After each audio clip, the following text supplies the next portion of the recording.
Vamos então abrir as portas e janelas para essa positividade, para essa luz, para esse divino. Vamos juntos fazer o Evangelho no Lar?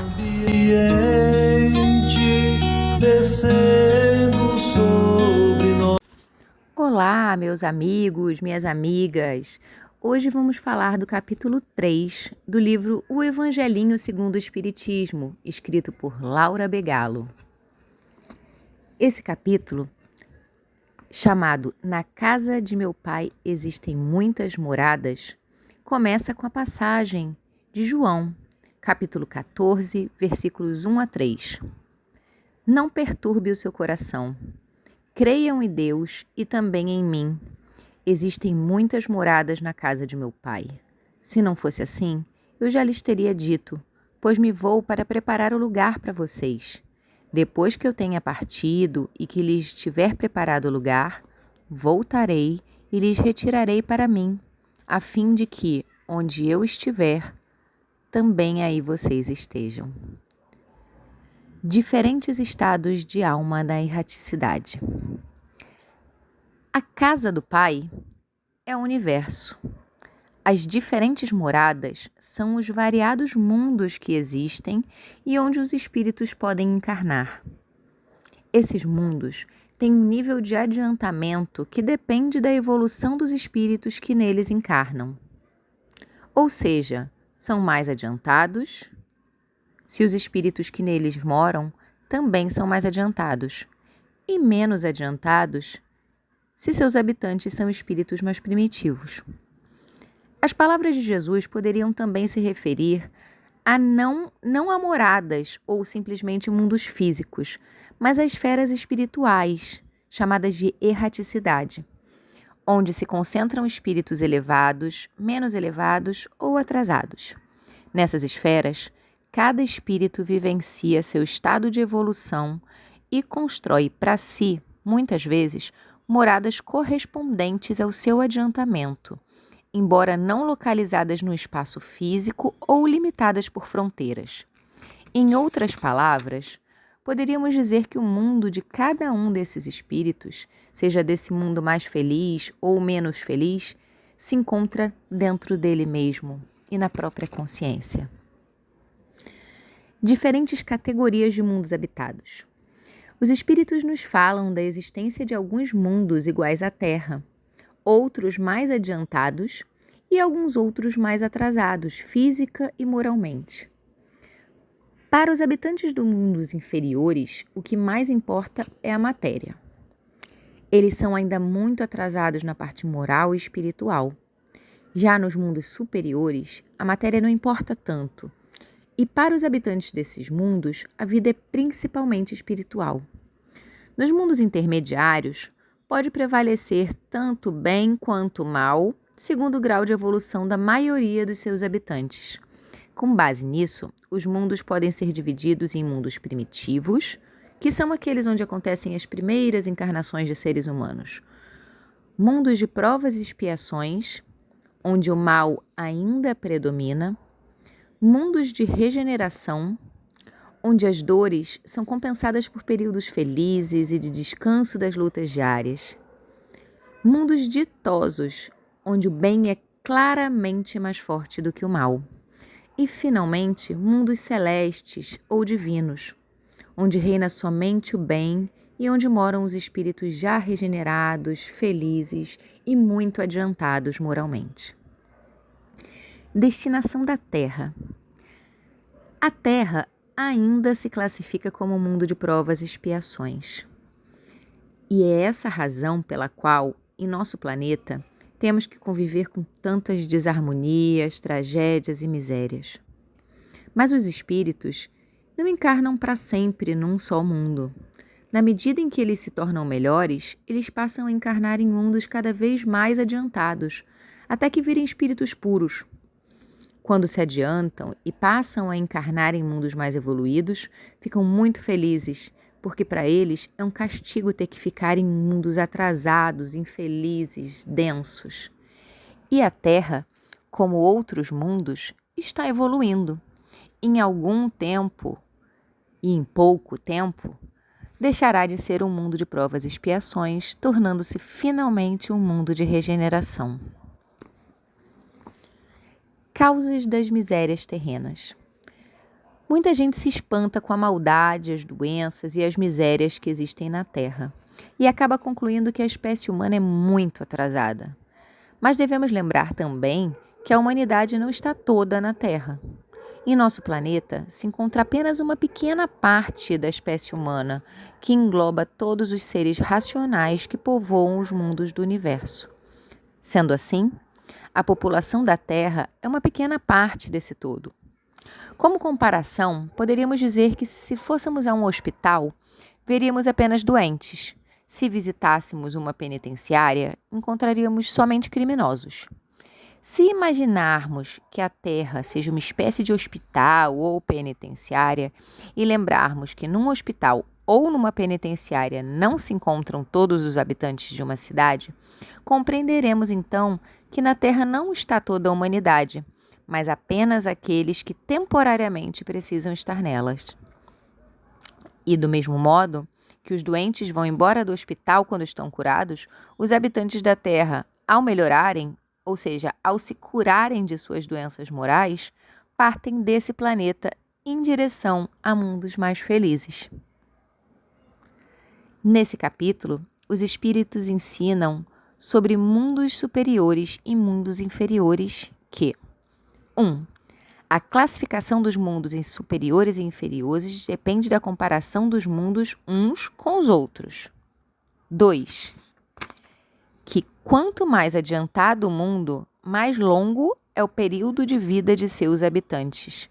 Que a morte desses seres dos mundos superiores é suave e que os seus corpos não se decompõem, apenas se transformam. 3. Que nos mundos adiantados, a alma vive em corpos mais sutis, nem de longe tão grosseiros e pesados quanto os nossos, e tem certa liberdade de sair desse corpo e a ele retornar de forma consciente por ação da sua vontade. 4. Que nesses mundos, as relações entre os povos são amistosas, não havendo tiranos, escravos, nem privilégios. 5. Que nesses mundos, só a superioridade intelectual e moral torna as criaturas diferentes umas das outras. Ou seja, ninguém é melhor que ninguém por ser mais rico, mais forte, mais bonito ou mais poderoso, mas apenas por ser mais sábio ou mais bondoso. 6. Que nesses mundos, a autoridade é respeitada por todos, porque essa autoridade é conquistada por merecimento e sempre mediante critérios justos. 7. Que os habitantes desse mundo não lutam para derrotar os outros, mas apenas por se tornarem melhores do que já são. Sua luta é apenas para evoluir e a sua meta é conquistar a categoria de espíritos puros. Para isso, se esforçam ao máximo. 8. Que esse esforço não lhes traz sofrimento e é feito através de muito estudo, trabalho e dedicação. 9. Que em tais mundos adiantados, os bons sentimentos são reconhecidos, cultivados e estimulados. Não há ódios, competição, inveja e luta entre as criaturas. Só o amor e fraternidade unem seus habitantes, que os mais fortes e adiantados ajudam aos mais fracos e atrasados. 10.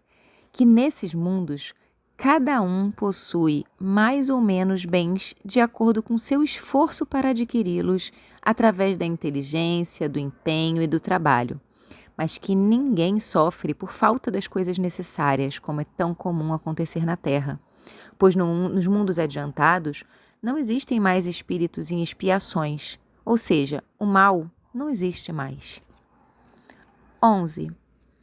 Que nesses mundos não acontecem os contrastes que vemos no nosso, em que precisamos do mal, da doença, da escuridão, para valorizarmos o bem, a saúde e a luz. E 12. Que tais mundos felizes, entretanto, não são planetas privilegiados, já que Deus não prefere alguns seres a outros, que todos os que desejarem habitar os mundos felizes têm essa oportunidade, mas que para isso basta que queiram e se esforcem. Que os que mais se esforçam chegam lá primeiro e que os que não se esforçam estacionam. Os espíritos ainda ensinaram a gente sobre os mundos de provas e expiações. 1. Que a Terra não é um mundo primitivo, mas ainda está na categoria de provas e expiações. 2. Que na Terra moram seres que já fizeram alguns progressos, mas que também têm enormes vícios e cometem muitos erros, e que por isso precisam morar num mundo onde são obrigados a expiar suas faltas, ou seja, pagar pelos erros cometidos, antes de merecerem habitar mundos mais adiantados. 3. Que nem todos os espíritos que encarnam na Terra estão em expiação. Que os selvagens, por exemplo, encontram-se em trabalho de educação, que os semi-civilizados, como os indígenas, por exemplo, já apresentam algum progresso. 4. Que os espíritos em expiação que habitam a Terra já estiveram em outros mundos, de onde foram eliminados por terem insistido em praticar o mal. Que a Terra é um mundo expiatório, ou seja, onde se sofre as consequências dos erros cometidos, e de exílio para espíritos rebeldes à lei de Deus. 6. Que esse exílio serve também para ajudar os habitantes dos mundos mais atrasados a progredirem, porque os espíritos que saem dos mundos mais adiantados levam a esses povos mais primitivos muitos conhecimentos que sua inteligência mais desenvolvida já ajudou a conquistar. E com isso eles levam mais conhecimento, mais tecnologia e uma moral mais elevada. 7. Que os espíritos que estão na Terra precisam lidar todos os dias com a maldade dos homens e com as dificuldades trazidas pela natureza, mas que isso ajuda no desenvolvimento da sua inteligência e das qualidades de seu coração. Que dessa forma Deus usa a dor como instrumento de progresso do espírito. Sobre os mundos regeneradores, os espíritos nos contam que 1. No universo há muitos mundos iguais ao nosso, destinados às provas e expiações, e que muitos sistemas planetários têm mundos melhores, piores e intermediários, que esses últimos, os intermediários ou de transição, são também chamados de mundos regeneradores. 2. Que há mundos onde o espírito, recém-nascido, é colocado ainda ignorante do bem e do mal, com possibilidade de caminhar para Deus, usando livre-arbítrio, ou seja, sua capacidade de escolher entre o caminho do bem e o caminho do mal. 3. Que muitos espíritos escolhem o caminho pior, e Deus, então, permite que eles sigam para mundos onde, de encarnação em encarnação, se regeneram, ou seja, se recuperam para o bem. E assim podem, um dia, aproximar-se de Deus. 4. Que os mundos de regeneração são mundos de transição, mundos de passagem, entre os mundos de expiação e os mundos felizes, que neles a alma encontra tranquilidade e descanso adequados ao seu progresso. Que nesses mundos o homem ainda está limitado pela matéria, porém, também está mais livre de paixões, de orgulho, da inveja e do ódio, que todos os seus habitantes conhecem a Deus e que existe igualdade nas relações sociais, embora não haja ainda a felicidade perfeita. O ser ainda precisa suportar algumas provas, mas sem as angústias de uma expiação. 6. Que nesses mundos o homem ainda comete falhas também, de certa forma pode ser influenciado pelo mal, e que por isso deve avançar com determinação e se esforçar sempre para melhorar, pois ainda é possível uma recaída e uma volta para o exílio em um mundo de provas e expiações. 7. Que para os habitantes da Terra, a passagem para o mundo regenerador já é uma grande felicidade. E por fim, os espíritos nos falam sobre a progressão dos mundos. Eles contam que 1. Os mundos se transformam continuamente para se adaptarem como moradia aos seus habitantes, ou seja, quanto mais evoluídos os habitantes de um planeta, mais agradável ele é de se morar. Que muitas vezes a destruição significa apenas uma transformação que atende a uma lei de progresso incessante na natureza. 3. Que o nosso mundo já esteve materialmente e moralmente em estágio inferior ao atual e que está prestes a se elevar à classificação dos mundos, pois se encontra num de seus períodos de transformação.